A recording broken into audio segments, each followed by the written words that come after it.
Si toutes les bonnes pratiques pour stimuler les énergies positives dans l'entreprise sont régulièrement ignorées, alors pourquoi ne pas proposer exactement l'inverse?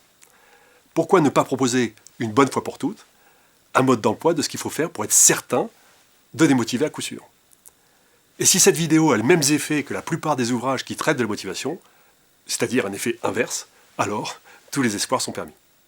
Si vous êtes manager et que vous avez acheté cette vidéo par vous-même, alors nous ne saurons trop vous conseiller de n'en parler à quiconque. Contentez-vous d'appliquer les principes sans vous en vanter.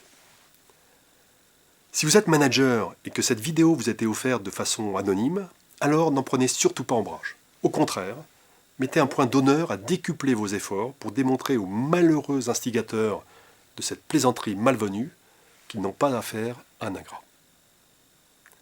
Enfin, si vous n'êtes pas manager, la logique est différente. Tout le monde sait qu'on apprécie mieux un spectacle, une exposition, une rencontre sportive, lorsque l'on en connaît au moins les bases techniques. C'est ce qui permet de réellement apprécier la performance de l'artiste. C'est justement la vocation de cette vidéo. Vous permettre d'apprécier à leur juste valeur des talents parfois sous-estimés. Si vous appliquez scrupuleusement les principes que nous allons voir ensemble, rien, absolument rien, ne pourra vous empêcher de faire le vide autour de vous, de démotiver même les plus engagés.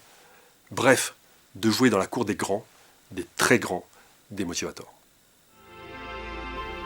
Le candidat arrive à l'entretien d'embauche. Accueillez-le comme il se doit. Soyez en retard, répondez au téléphone. En un mot, démotivez-le. Cela vous semble étrange? C'est normal, car notre auteur Nicolas Caron nous montre les mauvaises pratiques managériales. Vous souhaitez motiver vos équipes? Faites le contraire.